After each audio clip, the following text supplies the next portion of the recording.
Estamos en el libro o carta a los Hebreos. Estamos terminando el capítulo 12. Vamos a ir ahí, al capítulo 12 de Hebreos.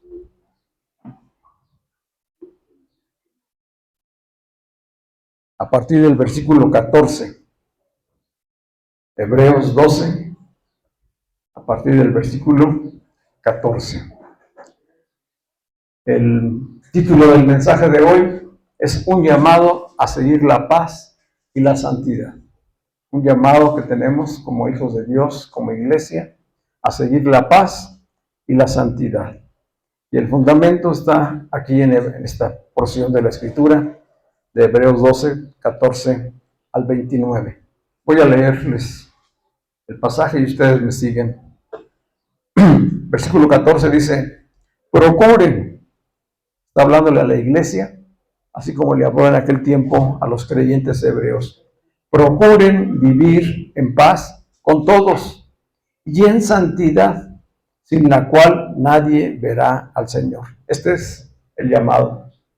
Es así un decreto, ¿verdad?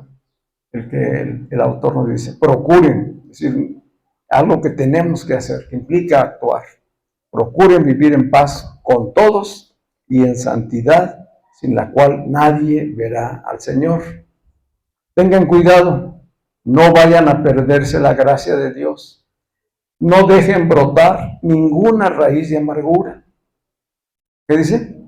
No dejen brotar ninguna raíz de amargura, pues podría estorbarles y hacer que muchos se contaminen con ella. O sea que la amargura no solamente afecta a la persona, sino que contamina alrededor. Que no haya entre ustedes ningún libertino ni profano como Esaú, que por una sola comida vendió su primogenitura. Ya ustedes saben que después, aunque deseaba heredar la bendición, fue rechazado y no tuvo ya la oportunidad de arrepentirse, aun cuando con lágrimas buscó la bendición. Ustedes no se han acercado a aquel monte que se podía tocar y que ardía en llamas, ni tampoco a la oscuridad, a las tinieblas y a la tempestad, ni al sonido de la trompeta, ni a la voz que hablaba, y quienes la oyeron rogaban que no les hablara más, porque no podían sobrellevar lo que se les ordenaba. Incluso si una bestia toca el monte, será apedreada o atravesada con una lanza. Lo que se veía era tan terrible que Moisés dijo: estoy temblando de miedo. Ustedes, por el contrario, ¿quiénes son esos ustedes? Nosotros, la iglesia. Ustedes, por el contrario, se han acercado al monte Sión, a la celestial Jerusalén, ciudad del Dios vivo, y a una incontable muchedumbre de ángeles. Se han acercado a la congregación de los primogénitos que están inscritos en los cielos, a Dios, el juez de todos, a los espíritus de los justos que han sido hechos perfectos, a Jesús, el mediador del nuevo pacto, y a la sangre rociada que habla mejor que la de Abel. Tengan cuidado de no desechar al que habla. Si no escaparon los que desecharon al que los amonestaba en la tierra, mucho menos escaparemos nosotros si desechamos al que amonesta desde los cielos. En aquella ocasión, la voz de Dios sacudió la tierra, pero ahora ha prometido: una vez más sacudiré no solo la tierra, sino también el cielo.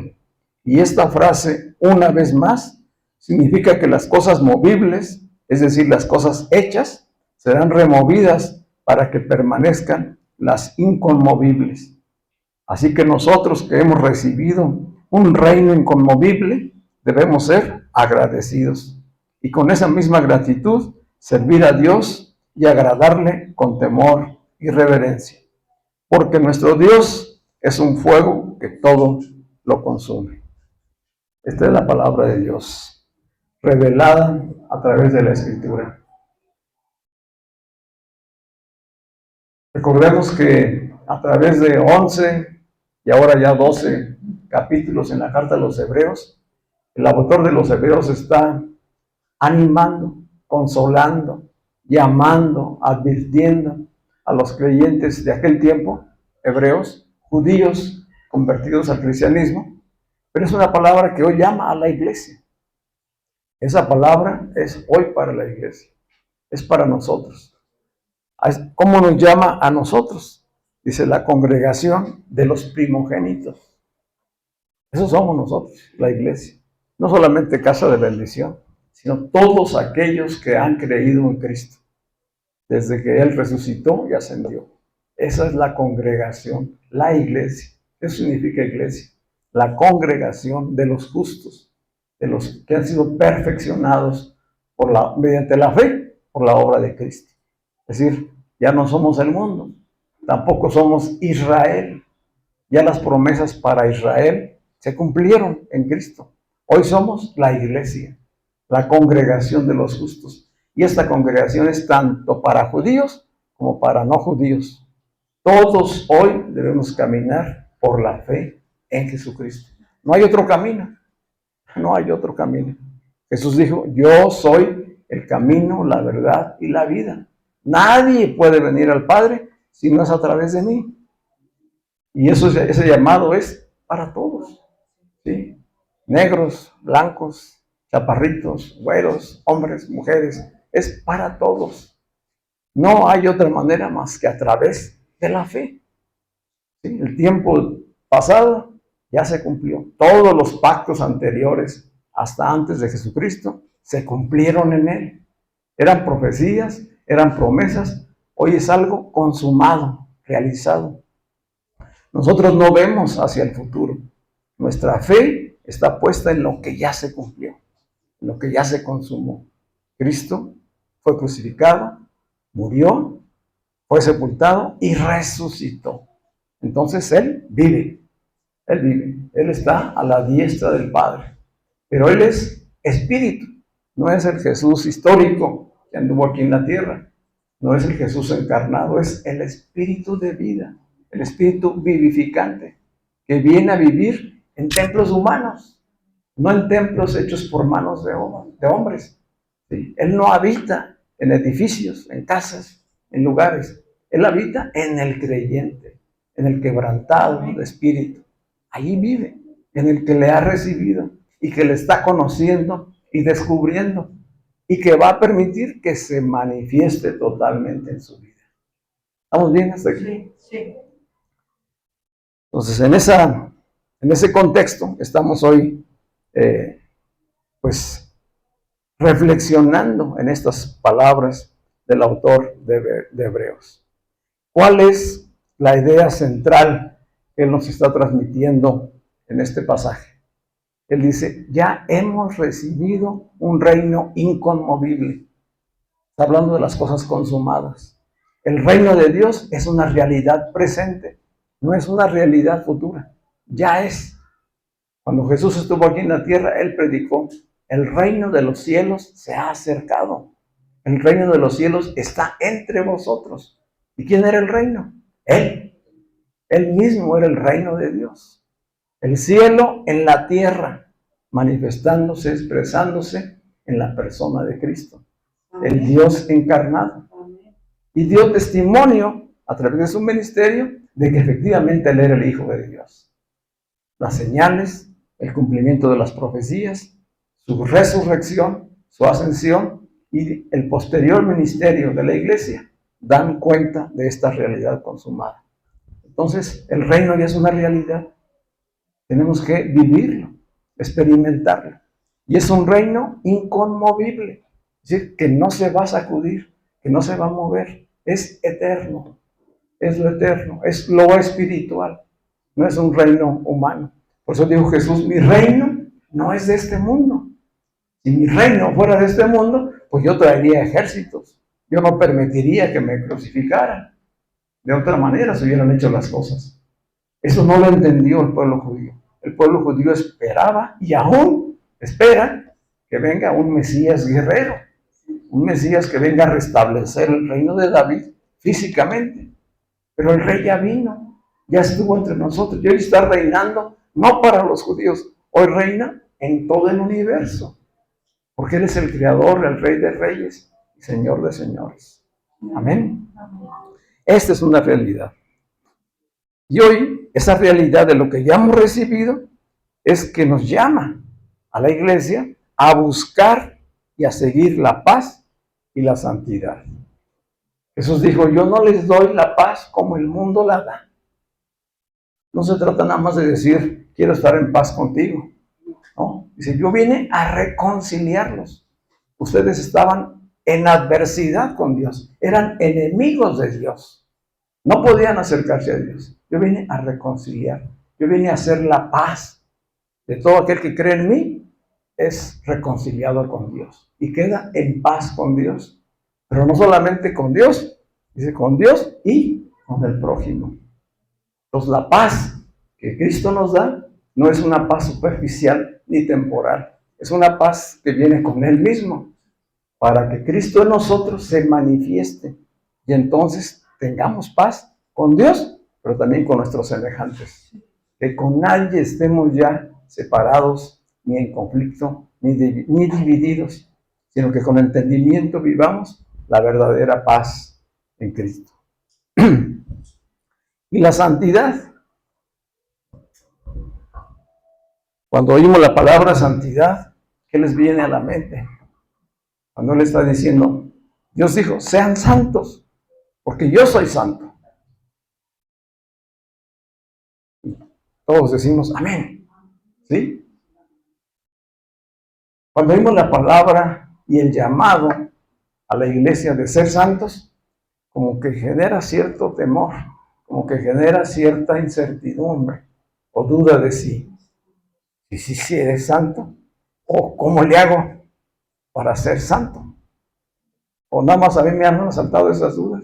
No sé a ustedes. Ser santo no tiene que ver con las imágenes, ¿verdad?, de una práctica religiosa. Ser santo significa ser apartado, separado. Así como cuando se separan las basuras de los frijoles, ¿verdad?, cuando se están escogiendo. ¿Verdad? Todas las basuras se hacen a un lado y se escoge solamente el frijol, que está bien, ¿verdad? Así hemos sido nosotros. Hemos sido separados de la cizaña, de toda la basura, y hemos sido sacados, apartados. Eso significa ser santificado. Pero es mucho más profundo que esto. La santificación se obtiene cuando nuestra conciencia es limpiada. Cuando nuestra conciencia es limpiada de pecado. Los sacrificios del Antiguo Testamento, del Antiguo Pacto, no podían limpiar la conciencia del creyente.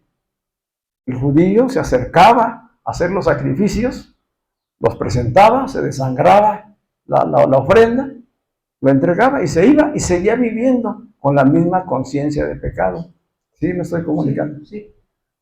Es decir, no cambiaba su naturaleza, sino que temporalmente era justificado, era perdonado a través del sacerdote.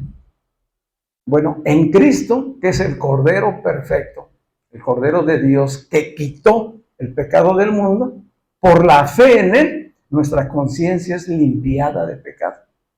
Ya no hay conciencia de pecador en nosotros. Hay conciencia de justos en Cristo. ¿Sí?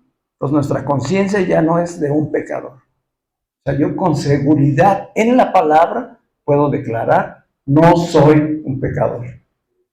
¿Lo puedes decir? No soy un pecador. Si yo no soy un pecador, entonces ¿qué soy? Soy un justo, soy un santo, apartado por Dios, porque Cristo me ha santificado, ha purificado mi conciencia, me ha limpiado de todo pecado por la sangre que derramó en la cruz. Entonces Él me declara santo. Esa santidad me permite acercarme a Dios. Sin santidad, nadie puede acercarse a Dios. Es lo que está diciendo aquí el autor de Hebreos. Dice, recuerden cómo era en el antiguo pacto. en el antiguo pacto se acercaban al monte donde estaba la presencia de Dios. Y ahí se oían truenos, relámpagos, manifestaciones del poder de Dios que era terrorífico. Dice el mismo Moisés, decía, estoy temblando, estoy aterrorizado, porque él debía de subir. Era el único que podía subir a la presencia misma en lo alto del monte para hablar con Dios. Pero la gente decía, habla tú. Nosotros nos quedamos de lejecitos, ¿verdad? Porque estaba dicho que si alguien que no era santo, que no estaba purificado, se acercaba al monte, con simplemente acercarse, moriría. De ese tamaño era. Y no había vueltas de hoja. Dice, hasta un animal que se acercara a pisar el monte santo de la presencia de Dios, era aniquilado en ese momento. Solamente a quien Dios permitía que pasara, que subiera, y ese era Moisés. Dice, bueno, en Cristo, Cristo es el justo, el único justo, y en Él nos hemos acercado a Dios. Toda separación ha sido quitada. Él es Cristo mismo, el que está presente en Sion, el monte Sion, que es la iglesia, el lugar sagrado de Dios, y está en el corazón de nosotros. Por esa justicia de Cristo, por su sangre derramada, somos santos y podemos acercarnos. Ajá. Entonces, por eso dice Pablo y los apóstoles en sus cartas a los santos, que hablan a los santos. Les escribo a los santos de la iglesia de Éfeso. Les escribo a los santos de la iglesia de Tesalonicenses, Colosenses, a cada una. ¿Quiénes son los santos? Los creyentes. ¿Sí? Hoy les está hablando a los santos de la casa de bendición. ¿Verdad? Dios nos está hablando a nosotros, a los santificados, a los apartados. ¿A qué nos llama Dios hoy? Dice, a permanecer. Una cosa es lo que ya recibimos, que ya lo conocemos, lo estamos hoy recordando. Esto es lo que ya Dios ya nos dio a través de Cristo. Pero el autor dice, ahora deben ustedes permanecer, perseverar. No olvidarse, ni tener en poco lo que ya ha sido hecho a través de Cristo en ustedes, ni tampoco olvidarse y querer seguir viviendo en una inercia de decir, bueno, si ya soy perdonado, ya tengo mi lugar apartado allá en el cielo, pues puedo relajarme y vivir tranquilamente. Dice, no, no se descuiden, sigan procurando la paz, sigan buscando la santidad. Y esa santidad pues ha de ser visible, esa reconciliación y paz han de ser visibles. Hoy la iglesia de Cristo, podemos estar haciendo muchas cosas bien, pero aún así debilitarnos. Por eso es la advertencia. Aún la iglesia misma, la iglesia de los santificados, de los justos, puede debilitarse por dos áreas muy concretas a las que él se refiere aquí. ¿Cuáles son esas? Permitir romper las relaciones. Que haya relaciones rotas entre los hijos de Dios. Relaciones rotas en el matrimonio, relaciones rotas en la familia, relaciones rotas con los amigos, con los vecinos. Es decir, un hijo de Dios está llamado a ser pacificador, reconciliador, a buscar la paz. Por eso dijo Jesús en el Sermón del Monte, bienaventurados los pacificadores, si los que procuran la paz son dichosos, son bienaventurados, ellos verán a Dios. Fíjense la promesa de qué tamaño es. Los que procuren la paz, los que mantengan la paz, mientras tú estés buscando estar en paz con todos, dijo el apóstol Pablo, en lo que dependa de ti, está en paz con todos. Lo que no dependa de ti, pues ya no está en control.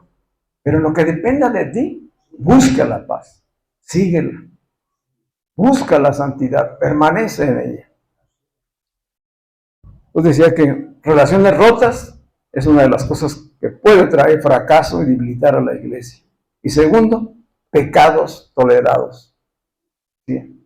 Llegar a normalizar muchas maneras de cometer faltas delante de Dios.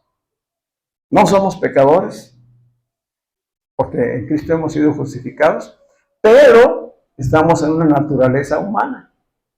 Aún la carne puede en algún momento totalmente tomar el control de nuestras vidas y llevarnos a hacer cosas que no le agradan a Dios, que nuestra conciencia misma nos está advirtiendo que no es correcto. Sí, me comunico, ¿verdad? Entonces, son esas dos cosas.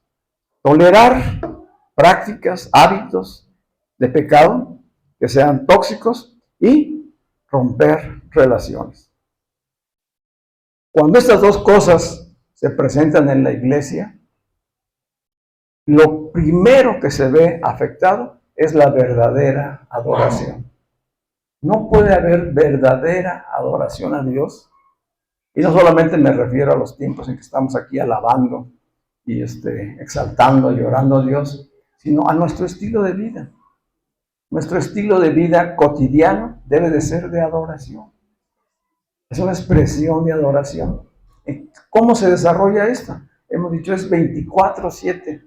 Cada día estarle dando gracias a Dios, reconocerlo en todo. Procurar, como dice aquí, la paz y la santidad. Eso es adoración. Y obviamente hacerlo cuando estamos todos reunidos, alabándole, dándole gracias, orando, bendiciendo, amando a los hermanos.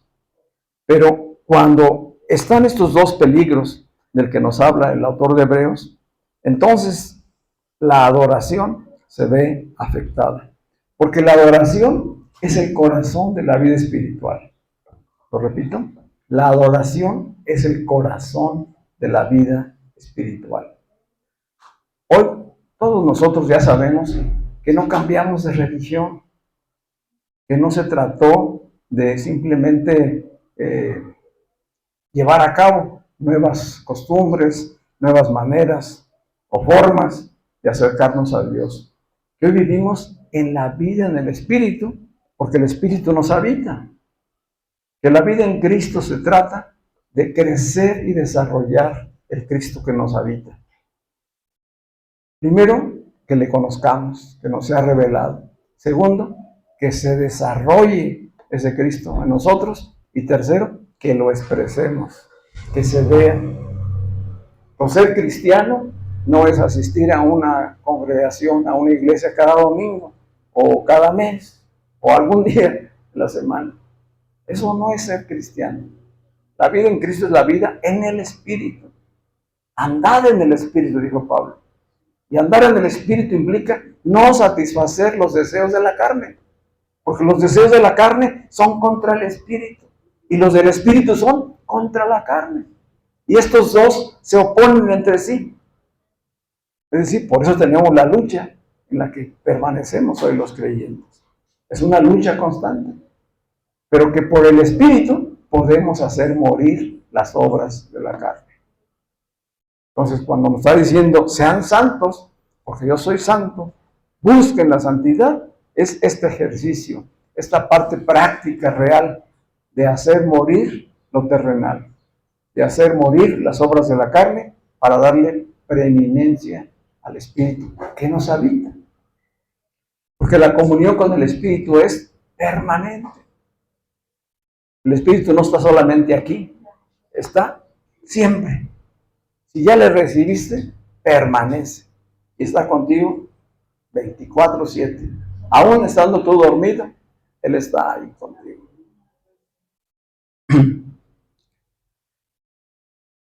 ¿Por qué esta advertencia o la importancia que tiene esta advertencia? Porque la iglesia ha tendido a preocuparse más por las formas. Es decir, la vida religiosa, la religiosidad, está en la naturaleza humana. Y el ser humano tiende a perder la memoria y a buscar o darle primer lugar a las apariencias. ¿Qué fue lo que más confrontó Jesús a los fariseos de su tiempo? Pues eso, ¿verdad? Que cuidaban todo lo de afuera, dice, pero por dentro están como sepulcros blanqueados. ¿Qué quiere decir eso? Llenos de muerte. En realidad están muertos. Tienen religión, tienen apariencia de ser justos, y en realidad no viven. Porque no aman al prójimo, porque no hacen misericordia, porque no buscan el bien, porque no permanecen en santidad. Hoy la iglesia sigue padeciendo de eso mismo. La naturaleza humana tiene esa tendencia de darle preferencia a las apariencias, a las formas. Y entonces nos preocupamos porque haya edificios grandes, instalaciones cómodas, tener luces, sonido, etcétera, tener buenos músicos, buenos instrumentos para el tiempo de alabanza, de adoración. Pero termina la reunión y cada quien se va a su casa tal y como llegó al inicio, ¿verdad? O cargó la batería, como dicen, viene a cargar la pila y carga la pila por unas horas, pero al siguiente día ya está otra vez incurriendo en un estilo de vida que no da gloria a Dios. Por eso es la advertencia. ¿Sí? No estoy diciendo que esté mal que se construyan edificios, claro, nosotros quisiéramos tener un edificio así, ¿verdad? Lo importante es que no se pierda la esencia, que tenga forma, pero que sobre todo tenga vida, que tenga vida, que haya sanas relaciones, relaciones de hermandad, de crecimiento, que haya transformación, que se esté creciendo en la santidad, que eso sea lo importante, y no que estemos más preocupados por el maquillaje. Un ejemplo, dice una ilustración, bueno, nos invita a que nos imaginemos un automóvil. ¿Cómo se ve cuando se compra un automóvil nuevo, verdad? Ayer veíamos una doctora, la que estamos checando, y recién trae una flamante camioneta BMW, y así la está estrenando. Claro que eso se ve, pues de lujo, ¿verdad? Yeah. Huelen, huelen a nuevo, y es muy atractivo.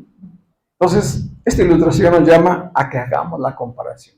Y si puedes tener un carro recién pintado o nuevecito, ¿verdad? Con llantas nuevas, con rines deportivos, que luzca impecable. Pero este auto tenía dos pequeños defectos. Uno, que no se había dado cuenta que una manguera del área de refrigeración del automóvil estaba rota. Mangueras rotas, sinónimo relaciones rotas. Este auto tenía mangueras rotas y por lo tanto había fugas ahí. El carro, sin embargo, avanza, pero había otro pequeño defecto. El agua caliente estaba entrando al motor y se estaba mezclando con el aceite. Por fuera lucía impecable. Salieron a carretera, pasearon y de pronto el carro comenzó a jalonearse, ¿verdad?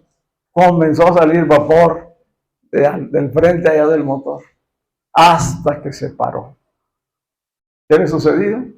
Pues que se desvieló el carro, ¿verdad? Por las cosas que no estaban bien dentro. Por fuera se veía impecable, pero por dentro se les pasó a checar esos dos pequeños detalles. ¿De qué nos habla esto? Pues de que la iglesia debe estar atenta a eso, ¿verdad? Que no nos pase lo mismo, que durante el camino, en el proceso de crecimiento en Cristo, descuidemos las relaciones y permitamos que se rompan las relaciones, porque eso va a llevar a un detrimento en la adoración. Que no permitamos que se contamine el aceite, porque finalmente va a destruir al motor. ¿Cuál es el motor de la iglesia? La adoración. La adoración. De manera más objetiva, ¿cómo sucede todo esto? Pues cuando permitimos que los conflictos familiares no se resuelvan y simplemente vengamos a una reunión de domingo y se siga caminando en la misma inercia. Que no arregles las cosas con tu esposo, con tu esposa, que no arregles las cosas con tus hijos, que no haya situaciones resueltas con personas con las que a lo mejor estás en conflicto. Y sigamos en esa inercia. Que permitamos que relaciones incorrectas se expresen dentro de la iglesia. Todo eso va contaminando. Tenemos muchas iglesias donde al interior se generan los divorcios, se generan las infidelidades, se siguen haciendo tranzas en los negocios de gente que está congregada un domingo. Pues eso está en realidad destruyendo a la iglesia, porque no hay una verdadera adoración, no hay una transformación. ¿Sí me explico? Así que pues que el escritor de Hebreos hace una fuerte advertencia y nos muestra que el interior de la vida cristiana se ve en lo cotidiano. Cómo tratamos a las personas, cómo luchamos con el pecado, cómo escuchamos a Dios y cómo le adoramos. En eso estamos hoy reflexionando. No se trata pues de saber más, de conocer más de la Biblia, sino de aplicar lo que estamos aprendiendo. Dice, seguir la paz y la santidad, sin la cual nadie verá al Señor. Y nos está hablando de algo intencional, que tenemos que buscarlo. Eso quiere decir acción. Hay que dar pasos, hay que procurarlo hacer, hay que avanzar, apartarse de la maldad, practicar el bien, corregir el rumbo cuando la paz se puede perder. Así que es una decisión diaria. Buscar la paz es una decisión de todos los días. ¿Cómo se lleva a cabo? Cultivando el perdón. Esta es una manera de seguir la paz. Perdonar a quien nos ha ofendido. De manera constante. Buscando la reconciliación y superando el mal con el bien. Así que los conflictos no resueltos han de atenderse. Porque si permitimos que el distanciamiento, la frialdad, las sospechas, los malos entendidos rompan las relaciones, se va a debilitar la adoración. Es decir, no llega a Dios la adoración. Podemos cantar muy bonito, podemos tener los mejores equipos, los mejores músicos, pero si esto no hay, si no hay fraternidad, si no hay amor, si no hay unidad en la iglesia, esa alabanza solamente resuena aquí abajo, pero no llega al Señor. Así pues, procurar la paz es no ser indiferentes a las circunstancias y hacer lo necesario por restaurar y mantener sanas relaciones. La santidad, como ya estábamos diciendo hace un momento, es una obra de Dios. La santidad no consiste en mis esfuerzos. La santidad no depende de ti. ¿Sí? No depende de ti el ser santo. Es una obra del Espíritu de Dios. Primero, te llegó el mensaje, te llegó la predicación del Evangelio. El Espíritu te dio la fe, el don de fe, para creerlo, para recibirlo. Y segundo, Cristo abre y limpia. Abre tu corazón y limpia tu conciencia. Él viene a habitar en nosotros. Y una vez que Cristo está en nosotros, Él va a conducir el proceso de santidad. ¿Sí me explico? Sí. Es decir, no es por lo que tú hagas, no es por cómo te portes. Tú puedes decir a lo mejor, bueno, sí soy creyente y tropiezo con esta situación y estoy luchando con esto otro, pero no veo que avance. Bueno, esa es una situación en la que tú debes ir perfeccionándote. Pero la santidad ya es un hecho consumado en ti. Eso no cambia. Lo que ya hizo Cristo por medio de la fe en nosotros, al santificarnos, permanece, independientemente de nuestras circunstancias cotidianas. ¿Sí me explico? Parecía como que puede ser a lo mejor contradictorio, pero no es así. Es en la gracia. Dice la palabra en Romanos 5:8, que Dios nos amó siendo aún pecadores.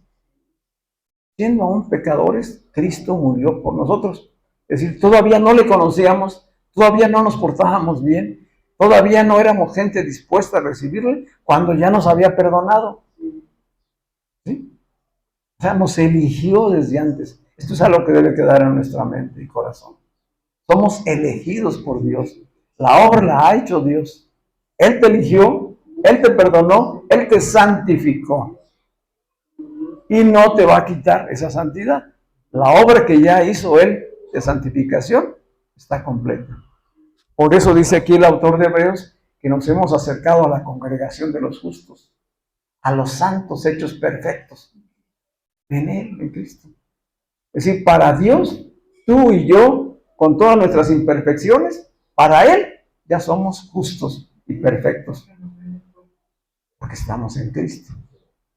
Y porque sabe que en ese proceso Él terminará nuestra perfección, nuestro perfeccionamiento. Esa obra se va a terminar en nosotros. Aún que tengamos luchas y tropiezos y fracasos, el asunto ¿cuál es? No permanecer allí. Ahí es donde viene el llamado a santidad. ¿Cómo busca la santidad? Con la fe y el arrepentimiento. Es lo único y poderoso que nos ha dado Dios. Es decir, confiar, creer lo que la Escritura dice que Él ya hizo por mí. La posición que yo tengo en Él es de justo, de santificado. Eso lo debo tener presente. Lo creo, eso es por fe. Y me arrepiento. ¿Sí? Confieso mis errores, reconozco mis debilidades y me dispongo a crecer, a la transformación. ¿Sí? Arrepentirse es renovar el pensamiento, cambiar mi forma de pensar para que cambie mi forma de vivir.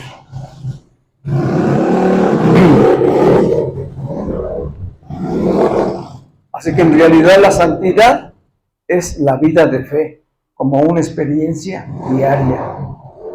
La vida de fe como una experiencia diaria. ¿Recuerdan que habíamos visto esa frase de abajo? Mas el justo por la fe vivirá. ¿Verdad? Entonces, ¿cómo vamos a vivir? Por la fe. Por la fe vamos a permanecer, a perseverar en la santidad, creyéndole a Dios. Creyéndole a Dios. Cada vez que tropiezo, que cometo un error, que caigo, y hay una acusación a mi conciencia, ¿qué tengo que hacer? Confesar. Sí, Señor, me tropecé. Reconozco mi debilidad. Recuerden que acá hablamos de David. ¿Qué fue lo que pasó en la experiencia de David? Les había hablado de que David cometió una falta grave. ¿Sí? Adulterio, homicidio. Y cuando lo confrontó el profeta, él no dijo, me voy a justificar, ¿verdad? O voy a dar argumentos. ¿Qué hizo inmediatamente? He pecado. Esa es la palabra. He pecado. He desagradado a Dios. Reconozco mis faltas. Ese es lo que se requiere. Permanecer en santidad significa eso. Que cuando me tropiezo, no huyo de Dios. No me condeno. Al contrario, ¿qué hago? Me acerco. Me acerco. Confieso. Creo lo que ya Dios hizo por mí a través de Cristo y sigo el camino. Amén. Sí.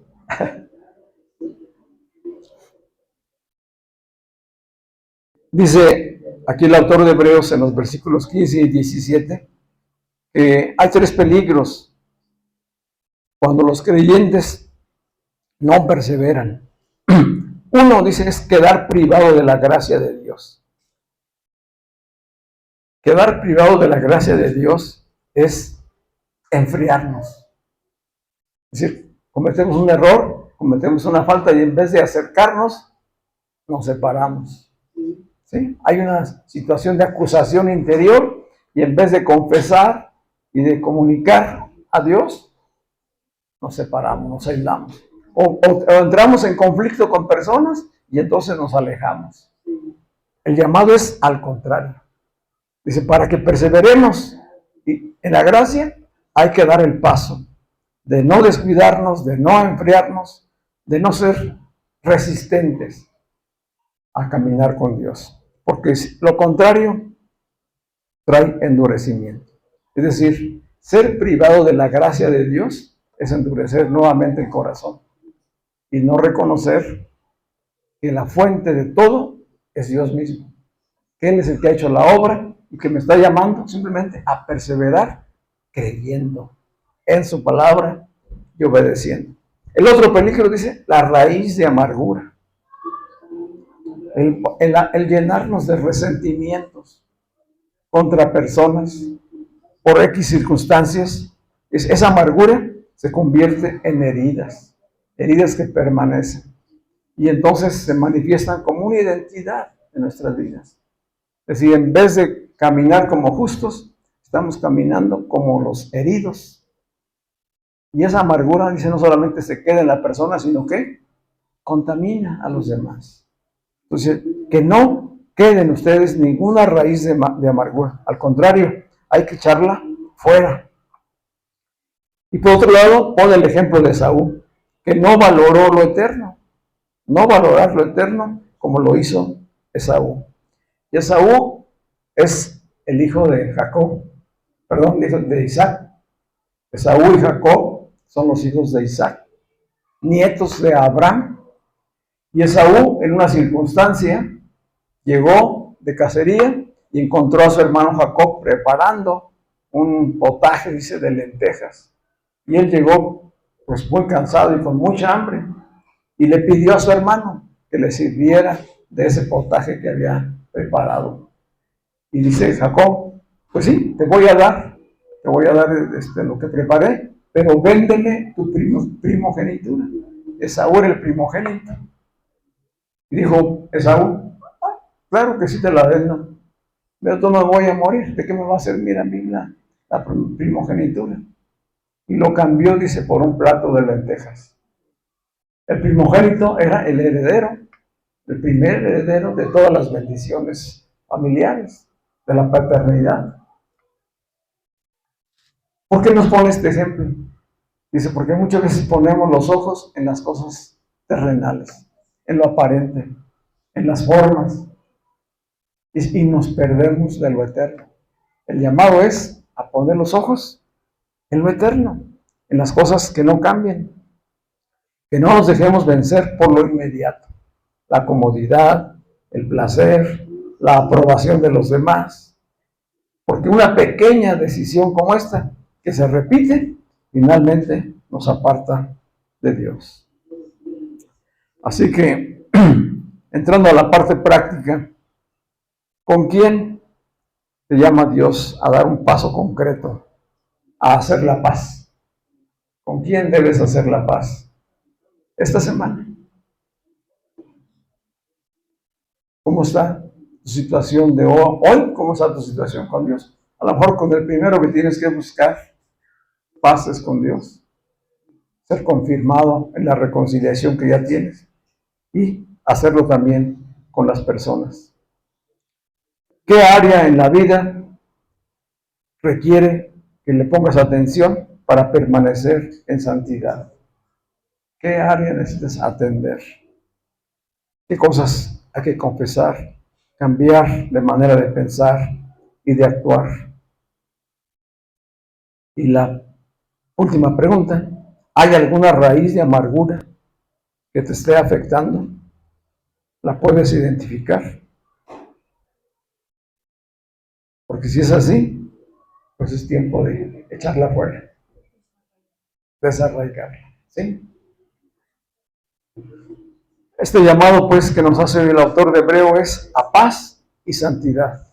Y solamente se sostiene ella cuando recordamos en qué pacto vivimos. Hoy nosotros no vivimos en el pacto pasado en el que vivió Israel, sino vivimos en Sion. El monte Sion, que fue el lugar que Dios escogió en Jerusalén para habitar su presencia, pero que hoy ese Sion en realidad es la presencia misma de Dios celestial y presente espiritualmente en nosotros.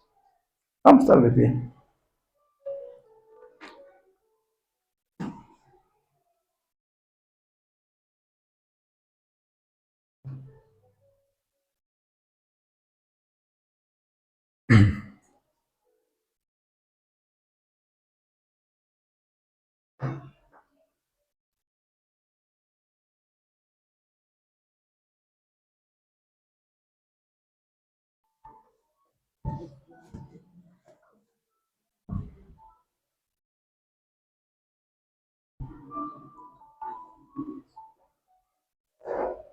Hoy Dios nos está haciendo un llamado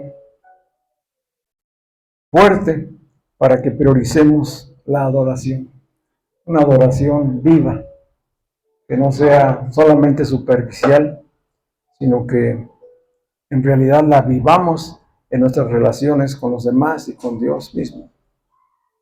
Que cuidemos la obra que ya se hizo en nosotros por medio de la fe. Una vida de paz y santidad con Dios. Que no toleremos nada en lo secreto, porque finalmente tarde o temprano aparecerá en lo público. Sino que cuidemos, sabiendo que el corazón de nuestra vida está en la adoración a Dios. Paz con todos, pasos reales y no excusas para estar bien con los demás. Santidad, no tolerancia, cero tolerancia para el pecado. Escuchar la voz de Dios cada día y obedecerla. Y finalmente presentar gratitud y adoración a Dios de manera reverente. Cierra tus ojos un momento y reflexionemos en esto.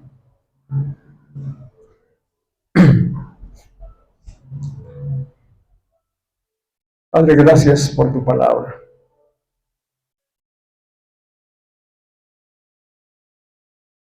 Porque hoy confirmamos a través de tu palabra, Señor, que somos privilegiados de haber sido elegidos, perdonados, amados, sin merecerlos. Que ha sido solamente tu gracia, ha sido tu favor en Cristo hacia nosotros, para poder ser llamados hijos de Dios, hijas de Dios. Como decía el apóstol Juan, y lo somos, somos hijos e hijas de Dios, justificados, santificados, perdonados, reconciliados. No hay acusación, no hay condenación para los que estamos en Cristo Jesús. Gracias, Señor, porque supera nuestro entendimiento, nuestra comprensión, darnos cuenta de la obra poderosa que espiritualmente ya has hecho en cada uno de nosotros, Señor. Que somos perfectos en ti, somos justos en ti, Señor. Y que hoy necesitamos, Padre, que esta conciencia de justos permanezca activa y pueda, a través de la fe que eres tú mismo en nosotros, llevarnos a crecer en entendimiento, a madurar y a responder con gratitud, con obediencia, con perseverancia en la oración, en la palabra, en la comunión unos con otros. Porque la obra de santidad y de pacificación no es solamente individual, sino que nos has llamado como comunidad, como cuerpo, a ser uno en ti, Señor. Padre, hoy oramos porque sanes toda herida que haya aún en nuestras vidas, Señor. Que toda raíz de amargura salga, Señor, de nuestras vidas. Y que sea lleno nuestro ser de tu amor, de tu gracia. Llénanos, Señor. Llénanos de tu Espíritu, Señor. Que experimentemos el amor, el gozo, la paz que solamente tú puedes darnos, Señor. Que ese fruto hoy se note en nuestras vidas. Que sea una realidad, Señor. Por todo ello te damos muchas gracias. Descansamos en ti sabiendo que no depende de nuestras fuerzas, no de nuestras capacidades intelectuales o físicas o emocionales. Que toda la obra es tuya, Señor. A ti te plació, Padre, darnos tu reino. Y somos muy bendecidos por ti, Señor. Muchas gracias, Señor. Renueva nuestros entendimientos, Señor. Que cambie nuestra manera de pensar y de ver cada circunstancia, Señor. Y que experimentemos la verdadera vida en el Espíritu, Señor, a la que tú nos has llamado. Que tú crezcas en cada uno de nosotros y que el viejo yo mengue, Señor. Es nuestra petición esta tarde, Padre. En el nombre de Jesús. Amén y amén. ¿Qué tal si le damos un aplauso de gloria al Señor?